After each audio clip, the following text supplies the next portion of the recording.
ľudia. Klamať nikdy ja už nebudem. Od hanby sa radšej prepadnem. Od hanby sa radšej prepadnem. Sorry.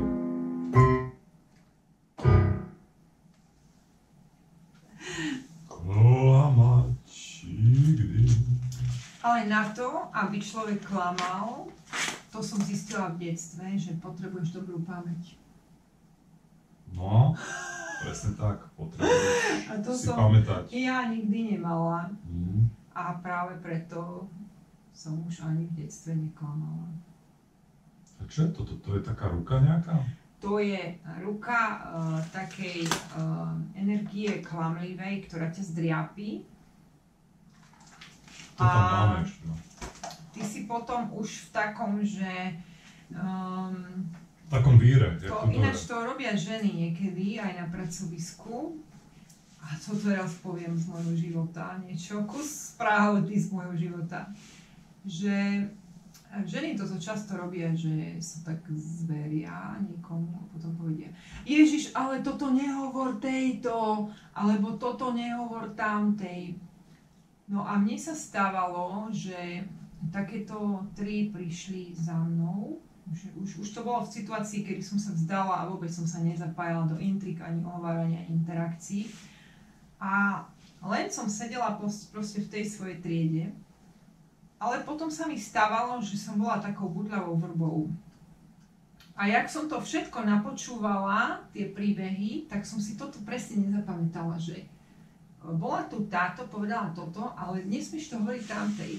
Takže si nezapamätala, komu to nemáš hovoriť. Áno. A potom...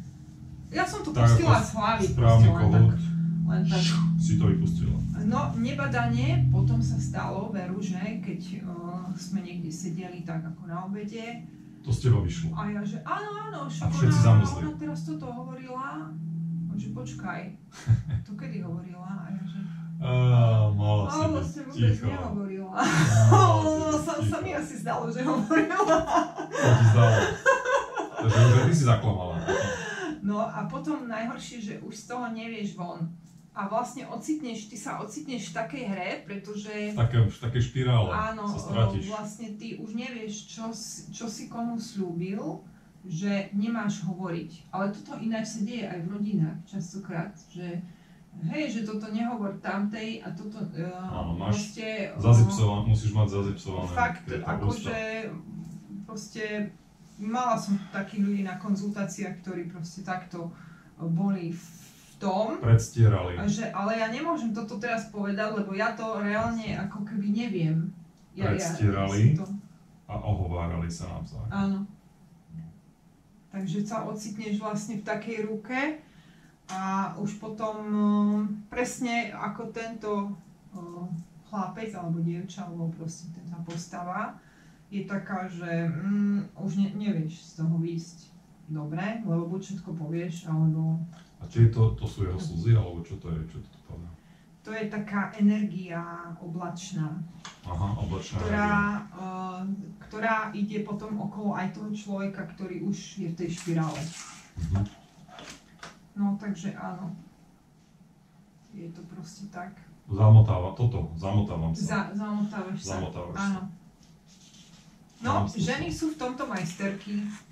Ježiš, toto ti poviem, ale toto nehovor tamtej. A toto častokrát počujem, aj keď ženy telefonujú úplne mimovoľne v električke alebo na ulici. No, to je ako na základnej škole spolužiačky. Áno, alebo v ženskej šatni. Vieš čo, poviem ti to, ale nehovor to tejto, nehovor to dcére, alebo nehovor to mame. Ale poviem ti to tak, jak to je, ti to teraz poviem, ale mlč. Predstieranie a ohováranie. No, takže je to tak. Tie čisté duše.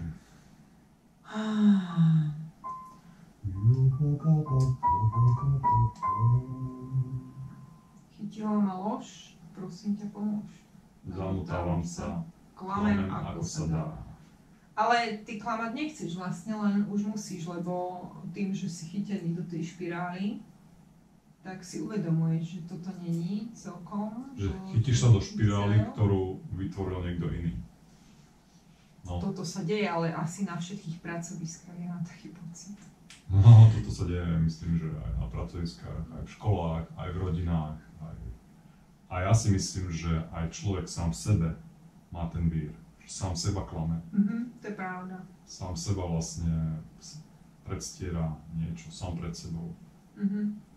To je možné. Ale tak my ľudia si vyrobíme všelijaké presvedčenia, aby sme to mali ľahšie, aby sme nemuseli nič robiť. To už by sme potom išli také hlbšie trošku, že čo je to realita, čo je to ilúzia. Či tento celý život nie je jedna veľká lož. To je pravda. Ja napríklad, keď sa vidím na videu, tak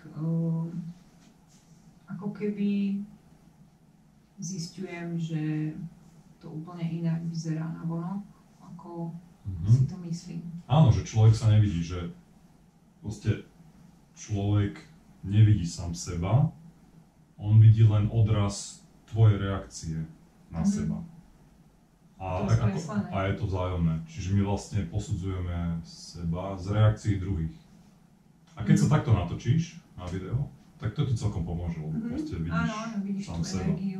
Ako sa správaš, čo rozprávaš. Toto by mohli učiť na školách, alebo ja neviem, keby každý človek sa raz za týždeň natočil, jak sa s niekým rozpráva, jak sa správa, jak má gestikuláciu a ako pôsobí, tak možno by mu to pomohlo.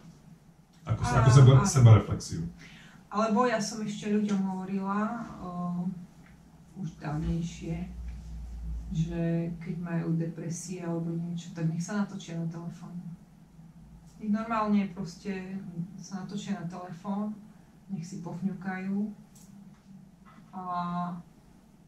Taký videodenník. A potom robia videodenník. vlastne to zo seba aj dostanú,